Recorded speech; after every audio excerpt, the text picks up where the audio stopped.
Nawas tidak bisa pidato, nggak bisa pidato. Suatu saat dipaksa pidato sama khalifah itu.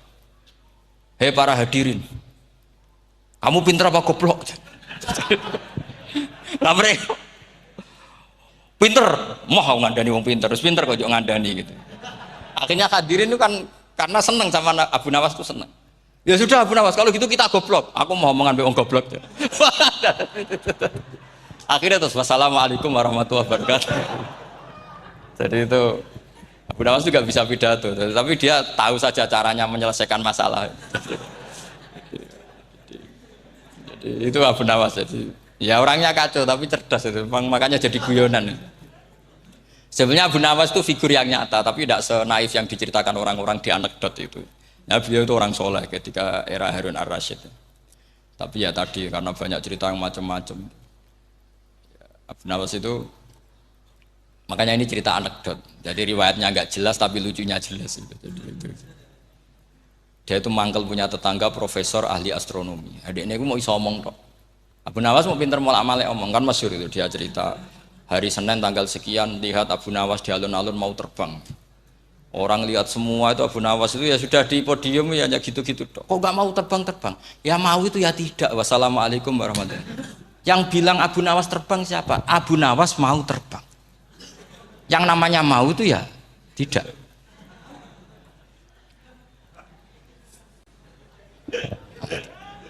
Pernah dia itu lomba sama Harun ar-Rasyid.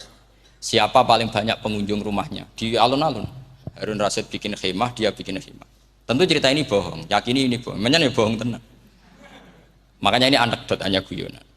Harun ar-Rasyid karena dia raja itu ada apel, ada makanan macam-macam. Ya tentu pengunjungnya banyak. Batas akhir itu penilaian jam 12 malam. Abu Nawas tenang, satu pun nggak ada pengunjung, nggak ada makanan, nggak ada apa. Pas jam 12 rumahnya dia, kemahnya dibakar. Orang ke dia semua. Dit menang dia karena jumlahnya. Bahkan Harun ar-Rasyid itu datang ke kemahnya dia. Karena lombanya kan pengumpulan massa terbanyak tit jam 12. Harun ar-Rasyid pikirannya santri ya guys, sugoi jajan nggak mesti teko, pikirannya gitu. Abu Nawas pikirannya beda, jenenge kebakaran pasti datang. Wis dihitung biaya khemah sama hadiahnya banyak hadiahnya. Yang ahli falak ini punya ilmu yang rasional, yang pinter sekali. Dia ilmuwan bahwa bumi itu bulat-bulat. Nah, saya lagi tren meyakini bumi flat itu ya kacau nih. Gara-gara penjelasan sing sepihak. Ini wong nganggur. Lah wong ilmuwan kok sentimennya perkara wedi duit. Enggak boleh ilmuwan menyebut sentimen apa? Uang. Akhirnya bumi itu bulat-bulat. Jadi kalau Anda jalan ke timur terus nanti ke titik yang sama. Abu Nawas ora paham karena dia memang enggak ahli sains gitu. Suatu saat si profesor ini kemalingan, malingnya melayu ngetan. Minta tolong sama Abu Nawas, kejarlah maling itu. Kemana? Ke timur. Dia ngejar ke barat. Ditanya sama profesor, saya udah bilang larinya maling itu ke timur, kalau kejar ke barat nanti ketemu di titik yang sama. Akhirnya profesornya ngerti, oh ngenyek tuh. Jadi, nah khawatir saya nanti kalau santri-santri tidak pinter ilmu, terus pilihannya ilmu kayak Abu Nawas, jalan pintas tadi. Karena belajar falak jelimet, belajar faraid apa? Jelimet, ada aul, ada roh, terus semua ada masalah yang ruwet-ruwet terus. Akhirnya mau olah bicara. Ini musibah inna lillahi wa inna ilaihi raji'un. Itu tidak boleh. Quran tidak mengajarkan itu. Quran tetap mengajarkan ilmu meskipun ada nilai seninya. Ya tadi nilai seni tadi misalnya Allah mencontohkan daraba wa masalah rajulan fihi syuraka. Terus kedua uniknya Quran itu begini. Setelah dipikir itu nyata-nyata lebih detail. Misalnya begini. Ketika Allah mencontohkan ba'udah itu nyamuk. Itu orang-orang kafir itu bilang gini, ya Muhammad, Tuhan Anda kehilangan stok ilmiah. Sehingga contoh itu enggak yang dahsyat tapi sekedar nyamuk. Wong nyamuk kok digawe contoh. Ya contoh itu dinosaurus, tak jerapah, tak apalah yang keren itu. Mosok contoh apa? Terus Allah menjelaskan innallaha la yastahi ayyadriban apa? Masalamma. Contoh apa saja? Apa saja itu ditafsiri ba'udotan fama faqah. Entah itu nyamuk, Fama fauqaha, atau yang di atasnya nyamuk. Maksudnya di atasnya itu fil killah atau fisighor, atau yang di atas nyamuk. Yang lebih kecil ketimbang. Sekarang saya contohkan kata Rasulullah, contoh yang kecil saja. Nggak usah bikin nyawa, nggak usah, itu terlalu mustahil. Seorang pemahat patung, kamu pesen, Pak, aku gaekno patung gajah, mesti muni sanggup. Tak muni, Pak, gaekno patung gajah, ukurannya ya semestinya gajah. Oke. Tapi Pak, aku gaekno patung nyamuk, ukurannya ya sak nyamuk. Kira-kira sanggup apa enggak? Artinya ketika Allah gawe nyamuk itu lebih sulit ketimbang gawe gajah apa lebih mudah? Lebih sulit. Karena nyamuk yang sudah kecil, dia punya alat kelamin terus seberapa juga. Alat kelaminnya juga tetap harus ada lubangnya terus seberapa.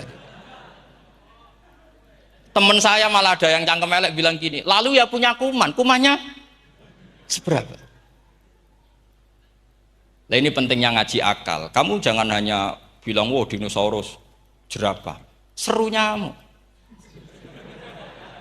Nah karena orang sudah ada itibar dengan nyamuk, didatangkanlah nyamuk banyak. Sebenarnya nyamuk banyak itu mergo mangkel, gak diperhatikan itu.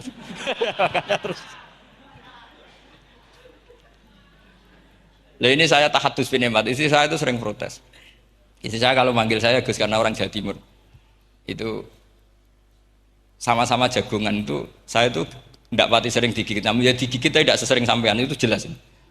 Terus saya tanya, Gus punya doa apa, kenapa tidak pati begitu digigit nyamuk? Saya bilang, karena saya sudah tahu hikmahnya nyamuk. Jadi harusnya dia sudah tidak nyerang saya, kata saya gitu. Makanya ini ijazah, agak mandi salah sampean gitu. Karena tadi, logika yang terbangun gitu. Kalau Allah bikin gajah, melubangi belalai gajah itu masih masuk akal. Bahkan saat kita bikin patung masih bisa. Tapi kata dia, nyamuk itu sudah kecil, harus punya usus, harus punya alat kelamin, harus punya telur. Telurnya juga detail lagi. Ini disebut innallaha la yastahyi ayyadriba mathalam ma ba'udah. Sehingga ba'udah di mata ahli tafsir, di mata ulama ini contoh yang luar biasa. Tapi di mata orang-orang yang nggak seneng mikir, kok terima nyamuk itu. Makanya saya minta kangkang di sini bisa makan itu harus syukur. Makan itu luar biasa. Saya itu sering nyontohkan di Jogja ini. Saya punya teman sakit. Kalau nggak ada obat dari Belanda itu mati. Kalau ini nggak dapat obat bagus dari Belanda atau dari Jerman itu meninggal. Berapa bulan lagi matinya? 3 bulan. Kalau nggak sampai dapat obat mati 3 bulan. Oh masih mandi obat yang di Jogja. Apa itu makan atau minum? Kalau orang nggak minum nggak sampai 3 bulan sudah mati. Boy orang itu mikir seperti itu. Tapi kita ini kalau obat dari Jerman, dari Belanda itu hebat. Kalau enggak kita mati sebulan lagi, 3 bulan lagi. Allah bikin obat pada kita tiap hari, yaitu kita bisa makan, bisa minum. Itu kalau sekali nggak makan 5 hari bisa mati sama. Tapi kita karena ngakan itu hal yang biasa, nak duit iso utang, terus dianggap biasa. Ini kalau ulama masalah besar. Punya otak seburuk itu tuh masalah besar bagi ulama. Sehingga Allah tidak malu ketika ngendikan kulu wasrobu, tidak malu karena makan ini urgen, sangat penting. Dan Allah tidak malu meskipun Quran itu temanya kelas tinggi, biasa Allah mengatakan jong kowe kulu min thayyibati maruzaqnakum, kamu makanlah. Karena minum obat itu kebutuhan kita ketika sakit. Tapi kalau makan adalah kebutuhan kita sihatan wa sukman, saat sakit maupun saat. Nah, kalau Anda dengan kualitas ini, ketika Allah membicarakan makanan itu Anda akan respect sama Allah karena memang ini urgen betul. Tapi kalau Anda cara berpikir gini hanya cari goro ibal ilmu yang aneh yang seru, kamu baca ayat itu akan menjadi biasa-biasa saja. Dan itu masalah bagi mahabbah Anda pada Al-Qur'anul Karim. Ya saya kira demikian, terus mangke saya pikir tidak etis ya kan ini Jumat nanti. Sing biasa itikaf nanti terganggu. Nanti saya ada ke problem gitu. Ya kalau ada tanya jawab ya saya mohon tadi ya. Karena ini zaman akhir, saya memang butuh sekali. Kenapa saya mau datang? 1, hormat Kiai Hanan. 2, saya memang ingin banyak mufassir lagi. Jangan hanya lewat baca terjemah kemudian merasa menjadi ahli apa? Quran atau ahli tafsir, itu musibah besar itu. Masalah besar itu. Ya pokoknya saya mohon lah. Ya setidaknya gitu. Misalnya orang kafir, kamu cari saja orang kafir. Ternyata ada yang harbi, ada yang dhimmi, ada yang mu'ahad, ada yang mustakman. Lalu dalam tarikh ada kafir Yahudi, kafir Nasrani, kafir ahli kitab. Kalau di fikih ada kafir yang lahum kitabun, ada yang tidak lahum kitabun. Kalau yang lahum kitabun disebut ini kitabiah kholiso, yang tidak. Itu kan beda-beda di fikih. Boleh nikahnya ndak, khilu dhabihatihim atau tidak, itu kan detail sekali. Makanya saya mohon ini latihan detail. Oke, sampean tetap ngaji, sering khatam itu bagus karena mengumpulkan semua ilmu. Tapi sampean harus menganalisis secara apa? Saya dulu ngaji Mbah Mun Muslim ya kilatan. Tapi saya ngapalkan sama Gus Ibab. Gus Ibab putranya Mbah Mun, dulu muridnya Said Muhammad. Saya itu tak pelajari lagi di rumah. Tak analisis lagi setelah besar sampai sekarang karena ya itu beda. Kita selalu Rabbi zidni apa? Ilmu. Misalnya begini contoh. Kita mungkin tahu maknanya ayat tertentu itu begini. Misalnya begini. Faqula lahu qaulal layyinal la'allahu yatadzakkaru aw yakhsha.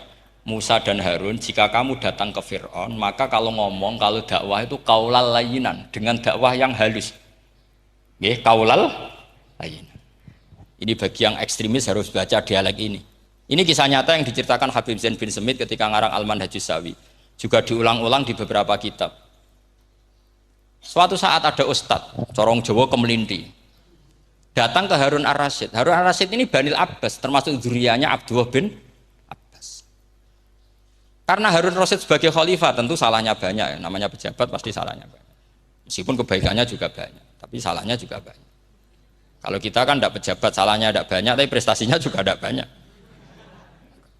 Ya kan, misalnya ada tamu Raja Salman, katanya hormat tamu wajib, kamu kan tidak bisa hormat. Karena dia juga tidak mau dihormati kita kan. Nah terus si ustadz tadi datang begini. Saya itu masih hafal teksnya. Ya Amirul Mukminin, inni nasihun lak famusyaddidun alaika fala tajidanna ala nafsika fi nafsika aliyya syai'an. Saya ini mau nasihati Anda. Tapi saya maaf sekali karena nasihat saya ini kasar sekali. Musyaddid itu kasar, keras. Fala tajidanna fi nafsika aliyya syai'an. Saya mohon jangan dimasukkan hati lah. Makanya terjemah bebasnya jangan masukkan hati. Katanya Harun Rasyid langsung marah. Uskut ya jahil, kamu itu ustadz bodoh. Kamu tidak boleh keras sama saya. Dia masih bantah, saya keras sama Anda karena Anda salahnya banyak. Terus apa kata Harun Ar-Rasyid? Inna Allaha ta'ala qad arsala man huwa khairum minka ila man huwa syarrum minni. Wa ma'adzalika qala ta'ala faqula lahu qaulal layyinan. Allah mengutus orang yang jelas lebih baik ketimbang kamu, yaitu Musa dan Harun. Musa dengan ustadz ini baik mana? Tidak, sama jawab saja. Baik Nabi Musa kan? Ilaman huwa syarrun minni. Fir'aun dengan Harun Ar-Rasyid buruk mana? Buruk Fir'aun. Itu saja masih dengan etika faqula lahu qaulal layyinan. Musa dan Harun kamu harus sopan. Tidak wae Fir'aun wajib sopan, tidak wae aku rasopan. Nah ini sudah iktibar. Dari terjemah netral atau terjemah yang datar. Bahwa Allah ngutus Musa dan Harun ke Fir'aun dan Musa dan Harun diharuskan kaulal layinan. Tapi menjadi energi mafhum yang luar biasa. Nak dakwai Fir'aun wae kaulan layinan, apa maneh dakwai podo-podo mukmin. Makanya kata Harun Rasyid, uskut ya jahil. Inna wa ta'ala qad arsala man huwa khairum minka ila man huwa syarrun minni. Wa ma'adzalika qala ta'ala faqula lahu qaulal layyin.